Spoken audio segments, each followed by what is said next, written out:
Recognized for your questions. Hey, Mr. Chairman, thank you. Mayorkas, good to get a chance to visit with you again. We visited multiple times on this. And a lot of times that we've talked to you, laid out a new strategy, a new plan. I mean, the numbers you know well of the dramatic increase in the number of people crossing our border without a lawful authorization to be able to do so. That has continued to accelerate. Unfortunately, from last month to this month, that's continued to increase again. We've talked about multiple times. You've laid out different ideas. Here's a new strategy we're going to have. Here's a new strategy we're going to have. Each one hasn't slowed the flow down on it. You have laid out from the department a new strategy again that you hope to have implemented. The comment period is ended on that. It is the circumvention of lawful pathways regulation. It's out there. The comment period is now closed. You're going through those reviews. When will that be implemented? Thank you, Senator. If I may, because you said that, if I understood you correctly, that none of the measures that we have taken have reduced the flows.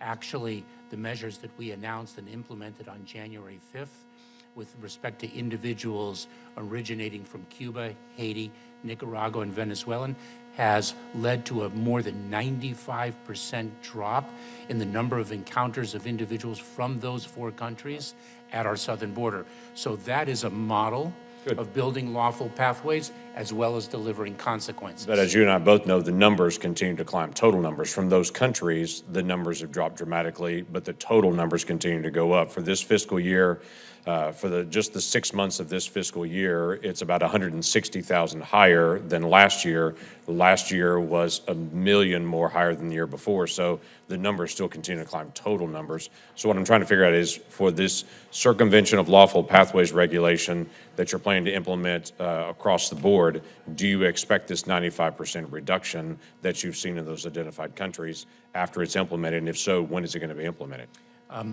Senator, we are adjudicating the comments that were received. There were many, many comments received in response to our notice of proposed rulemaking. And so it's very difficult during a comment period to talk about the promulgation of a final rule. It is our intention to promulgate a final rule unless there are certain comments that dissuade us from doing so. That is not where we stand right now. We are moving as quickly as possible to adjudicate the public comments, and that notice of proposed rulemaking, as well as what we announced on January 5th, reflects an overarching strategy of building lawful pathways so that people who qualify for relief can actually reach the United States in an orderly and safe way, consistent with the law, and then as a complement to that, deliver consequences to those who do not avail themselves of the lawful pathways. That's the model that has worked in the past, that we intend to build upon, and we are indeed building upon. So you have mentioned in the past that the asylum system, or that the system is broken. This new rule that you're promulgating at this point deals directly with the asylum process on this. Is it your assumption that the asylum process itself is broken, that is being abused? Senator, yes, the asylum system is broken and our entire immigration system is broken. I think there is unanimity about that, and it is our continuing hope that Congress will reform a broken system. Is part of that the credible fear standard? The credible fear standard, is that part that is actually broken as well? And if so, what would your recommendation be? What do you need at that point? I think that the credible fear standard needs to be reviewed in the context of reviewing the entire asylum system. One of the most fundamental problems that we have sought to address through a regulation is the fact that the time in between when an individual actually first claims credible fear, the initial threshold in an asylum case, and the time of final adjudication of their asylum claim is historically been more than 4 years, and that reflects a broken system. Yeah, it's a very broken system. When I've gone through some of the numbers on this, and it is my concern, and through your budget documents on it, let me just give you some of the numbers here that your team has released out that's made publicly available on this. For the alternatives to detention, the backlog that's there actually getting to this next step from ICE. If they've received a notice to report or the parole plus attorneys of detention backlog, if they request to go to New York, currently, right now, their next hearing time in New York is in March of 2033. So it is 10 years before they get that hearing, and that's not the final adjudication of it, as you know well. That's just the ICE portion of it, and then they get in line to go after that. So we could be 15 to 18 years before this asylum system is actually, before their asylum claim is actually adjudicated. Part of my struggle on this is when I visit with USCIS folks on this, if they're in the non-detained docket, which I have a whole legal question on that, if they're in the non-detained docket, they're not getting to them at all because their priorities on the detained docket, rightfully so, because that's where the law requires them to be able to do. But the non-detained docket, they're not getting to, don't know when they're going to get to. ICE has hearings set 10 years into the future to get to the first step of this process for them. This is clearly not working in the process. And on top of all of that, I was shocked to see in your budget request a reduction in requests for new detention space or maintaining detention space.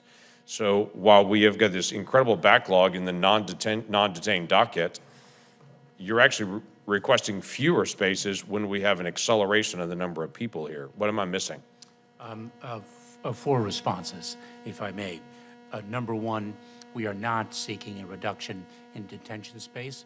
What we have done is place the funding for additional detention space in a contingency fund so that we could draw upon it if and when the number of encounters require additional detention of individuals. So we have moved it to a contingency fund for the reasons I outlined in my opening remarks. But then that could be used for other things at this point. But the detention numbers should be at epic levels, historic numbers. So I'm a little confused why we may need to flex that to other things when even your testimony earlier said we anticipate after Title 42 ends, we will see a surge again of individuals. So there's an anticipation of a surge of more individuals coming across the border, yet you've moved the detention dollars to a contingency fund to say we may or may not need those. Well, that's speaking of fiscal year 2024, not fiscal year 2023. We are hopeful that the measures that we are taking will diminish the number of encounters at our southern border. The proposed rulemaking to which you referred originally, building upon the success of the program we announced and implemented on January 5th. It is our continuing hope that Congress will reform our immigration system. And Senator, with respect to your other points, the time in between encounter and final adjudication has plagued our immigration system for years and years and years. It is why we are also seeking funding for more asylum officers. And this administration, for the first time, took action to reduce that time lapse by issuing a regulation that gave the authority to asylum officers to make the final asylum adjudication and bring that multi-year timeline down to under a year, the first administration to do so.